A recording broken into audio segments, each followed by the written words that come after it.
स्वागत है आप सभी का ITI SKG स्टडी में। दोस्तों इस वीडियो में ITI first year electrician theory का कुछ इम्पोर्टेंट क्वेश्चन को लेके आए हैं जो CBT एग्ज़ाम के लिए तो इम्पोर्टेंट होगा और आपका बेसिक नॉलेज भी क्लियर हो जाएगा। इलेक्ट्रीशियन थ्योरी पार्ट 1 में जो टॉपिक पढ़ना है हम उसी को विषय में हम देखेंगे। दोस्तों देखिए, इलेक्ट्रीशियन थ्योरी का जो पार्ट 1 है उसको टॉपिक जो है वह कितना कवर करना है देखिए। उसको देखिए यहाँ पे पहला है वैद्युत। पार्ट 1 में जो है पढ़ना है टॉपिक वो है पहला वैद्युत। वैद्युत क्या है, वैद्युत से संबंधित क्या क्या होता है, ये सब पढ़ना होता है।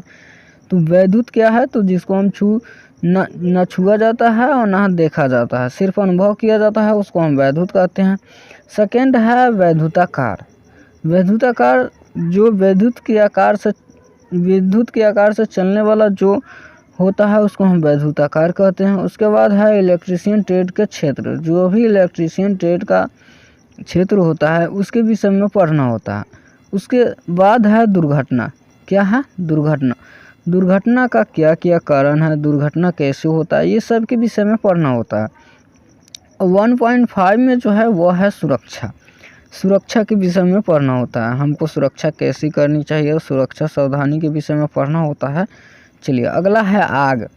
आग के बारे में पढ़ना होता है। जब भी आपका प्रयोगशालाओं में आग लग जाता है, आग कितने टाइप का होता है, आग जो होता है वह A type, B type, C type और D टाइप, ये सभी टाइप होते हैं, प्रकार होते हैं आग के, उसके विषय में पढ़ना होता है। और उसके बाद है 1.7 में है अग्निशामक यंत्र। जब भी आपको प्रयोगशाला में आग लग जाता है तो उसको बुझाने के लिए किस यंत्र का प्रयोग करना चाहिए, किसका प्रयोग करना चाहिए। जैसे जब भी आपका कार्यशालाओं में देखिएगा तो वहाँ पे होगा रेत से भरी बाल्टी, जो बालू से भरी बाल्टी होती है उसका प्रयोग, CO2 का प्रयोग, ये सब का जो होता है वह अग्निशामक यंत्र भी होता है, इसी के विषय में पढ़ना होता है। चलिए अगला देखिए, अगला क्या है, प्राथमिक उपचार और सुरक्षा अभ्यास। प्राथमिक उपचार सुरक्षा अभ्यास जो पढ़ना है, जैसे यहाँ पे उपचार देखिए, जैसे कोई व्यक्ति का शॉर्ट लग जाता है तो उसको जो है वह चिकित्सक ले जाने से पहले हम उसको उपचार करते हैं। जैसे सिल्वेस्टर विधि, सैफर विधि, मुंह से मुंह श्वास विधि, ये सब उपचार है। तो पहले हम उपचार करके उसको हम ठीक करने की कोशिश करते हैं, उसके बाद हम चिकित्सक यहाँ ले जाते हैं। उसके बाद देखिए 1.9 में है व्यक्तिगत रक्षक उपकरण। व्यक्तिगत रक्षक उपकरण जो है वह व्यक्ति की रक्षा करता है, वह उपकरण जो व्यक्ति की रक्षा करे। जैसे हो गया हेलमेट, ग्लव्स, ये सब है व्यक्तिगत उपकरण रक्षक। अब यहाँ आप देखिए आपातकालीन प्रक्रिया, जब भी वह जल्द डिसीजन लेने की स्थिति में हो, जब भी व्यक्ति को शॉर्ट सर्किट लग जाता है तो वह जल्द से जल्द डिसीजन लेने की क्या प्रक्रिया में है उसके विषय में पढ़ाया जाता है अधिकांश। तो ये जो टॉपिक हो गया वह पार्ट 1 के इतना टॉपिक कवर करना है हमको। चलिए कुछ क्वेश्चन को कर लेते हैं जो पार्ट 1 को क्वेश्चन है, जो आपको एग्ज़ाम के लिए भी इम्पोर्टेंट होगा और आपका माइंड भी खोलेगा। चलिए यहाँ पे देखिए, यहाँ पे है पहला क्वेश्चन, वैद्युतिक कार्य किस प्रकार के व्यक्ति को सौंपना चाहिए। जब भी आप विद्युत का, इलेक्ट्रिक का काम दे रहे हो तो आप वैसे व्यक्ति को ना दे जिसको जानकारी नहीं है। क्या? वैसे व्यक्ति को ना दे जो जिनको जानकारी नहीं है, अब वह कुछ भी नहीं जानता हो। आप वैसे व्यक्ति को दीजिए जो ठेकेदार द्वारा काम किया जाता है, ठेकेदारी हो और जो काम के अनुभव हो, काम के बारे में जानता हो, आप वैसे व्यक्ति को दे। तो यहाँ क्वेश्चन है वैद्युतिक कार्य किस प्रकार के व्यक्ति को सौंपना चाहिए, तो वैद्युतिक कार्य लैसेधारी एंड ठेकेदारी व्यक्ति को सौंपना चाहिए। तो ये हो जाएगा क्वेश्चन का राइट आंसर। चलिए यहाँ 4 ऑप्शन नहीं है बट एक ही ऑप्शन है, तो इसको गौर कीजिए और समझिए।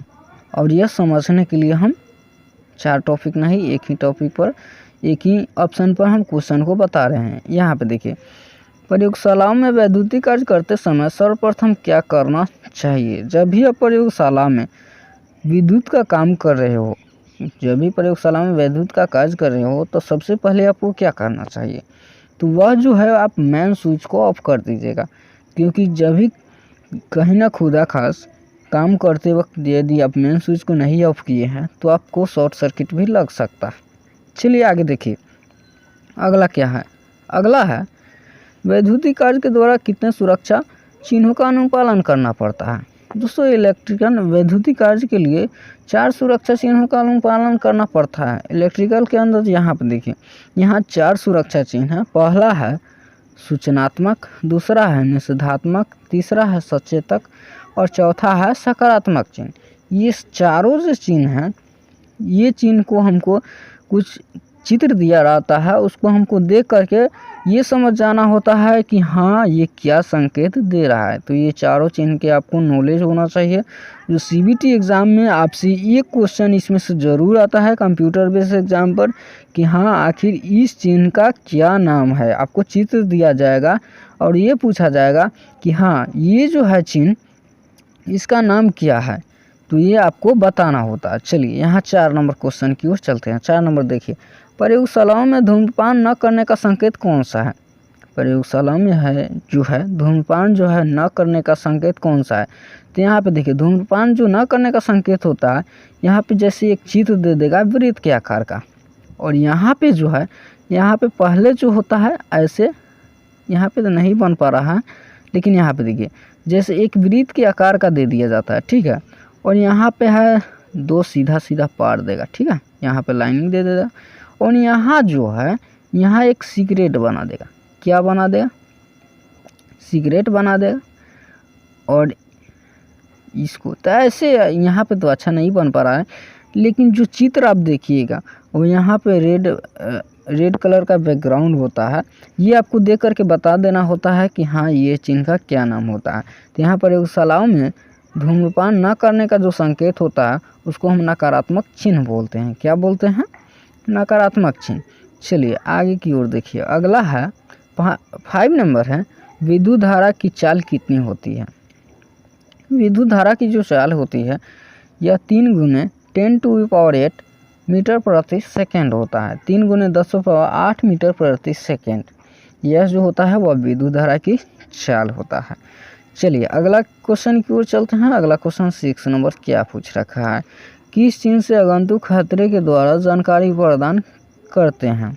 वह कौन सा चिन्ह है जो हम खतरे के द्वारा जानकारी प्रदान करते हैं। तो वह जो है मेरा सचेतक चिन्ह है। क्या है? सचेतक चिन्ह। सचेतक चिन्ह के द्वारा हमारा खतरे के द्वारा जानकारी प्रदान होता है। चलिए यहाँ पे देखिए कार्य को न करने का संकेत देने वाला चिन्ह कौन सा है। जो कार्य को नहीं करने का संकेत देता है वह जो है निषेधात्मक चिन्ह है। ये सब ध्यान में रखिएगा, आपका सीबीटी एग्ज़ाम के लिए इम्पोर्टेंट होगा, आपका नॉलेज भी इम्प्रूव होगा। क्योंकि जो यदि आपका इंटरव्यू भी हो रहा है इलेक्ट्रिकल के अंदर, यदि आप आईटी कर चुके हैं और जा रहे हैं कहीं इंटरव्यू के लिए, तो वहाँ जो होता है आपसे ये सब क्वेश्चन पूछा जाता है। तो ये सब आप ध्यान में रखिएगा और मिस नहीं होइएगा। चलिए यहाँ पे देखिए प्रयोगशालाओं में, यहाँ पे देखिए प्रयोगशाला में वैद्युतिक कार्य करते समय सर्वप्रथम क्या नहीं करना चाहिए। यह जो क्वेश्चन है यह रिपीट हो रहा है इसलिए हम आगे बढ़ेंगे। इसको आपको 2 नंबर क्वेश्चन में ही ये शायद किए थे, शायद नहीं किए ही हैं। गैसीय पदार्थ में लगी आग को किस अग्निशामक यंत्र से बुझाया जाता है। गैसीय पदार्थ जो है उससे जो आग लग जाता है तो वह जो है हम किस पदार्थ से हम बुझाएंगे, किस अग्निशामक यंत्र से हम बुझाएंगे। तो वह जो मेरा अग्निशामक यंत्र होगा वह होगा शुष्क चूर्ण वाले यंत्र से। क्या होगा? शुष्क चूर्ण वाले यंत्र से। चलिए अगला क्वेश्चन की ओर देखें हैं 10 नंबर क्वेश्चन। 10 नंबर क्वेश्चन जो है वह क्या पूछ रखा है, वैद्युतिक तारों में लगी आग को किस अग्निशामक यंत्र के द्वारा बुझाया जाता है। विद्युत तार में जो लगता है आग, उस आग को हम किस अग्निशामक यंत्र के द्वारा बुझाएंगे। तो यहाँ जो है वहाँ हम CO2 के द्वारा बुझा सकते हैं और रेत से भरी बाल्टी के द्वारा। जब भी आप आईटी के संस्थान में आप देखते होइएगा बालू से भरे बाल्टी होती है, रेत से भरे बाल्टी, तो उससे हम जब भी इलेक्ट्रिकल से शॉर्ट सर्किट लगता है तो उससे हम बुझाते हैं, ठीक। और यहाँ कार्बन डाइऑक्साइड से भी हम बुझाते हैं, CO2 से। चलिए अगला क्वेश्चन की ओर देखिए 11 नंबर क्वेश्चन। 11 नंबर क्वेश्चन है सूत, रेशम, कपड़ा, जूट आदि में लगी आग किस श्रेणी की आग होती है। दोस्तों यहाँ फायर की बात किया है तो आग जो होता है वह 4 टाइप के होता है। जो पहला होता है वह ए टाइप होता है, दूसरा होता है बी, तीसरा सी और चौथा जो होता है वह डी टाइप होता है। तो बारी बारी से करके हम देख लेते हैं किस टाइप का कौन सा टाइप है और किस टाइप का कैसे आग लगता है। तो यहाँ पे देखिए पहला जो है वह सूत, रेशम, कपड़ा, जूट आदि में जो आग लगता है वह जो होता है वह ए श्रेणी की आग होती है। किसका होता है? ए श्रेणी की आग। चलिए बी श्रेणी की जो आग है उसके विषय में देख लेते हैं। बी श्रेणी का जो आग होता है वह कैसे लगता है, तो वह जो है वह पेट्रोल, डीजल आदि से जो आग लगती है उसको हम बी श्रेणी की आग बोलते हैं। किसका? बी श्रेणी की आग। चलिए अगला क्वेश्चन की ओर देखते हैं। अगला जो है एलपीजी गैस व अन्य पदार्थों में लगी आग किस श्रेणी की आग होती है? तो एलपीजी जो गैस है वह जो और अन्य पदार्थों जो होता है उसको जब आग लगता है तो उसको हम क्या बोलते हैं? तो उसको हम सी श्रेणी की आग बोलते हैं। चलिए अगला क्वेश्चन की ओर देखते हैं। 14 नंबर क्वेश्चन क्या पूछ रखा है?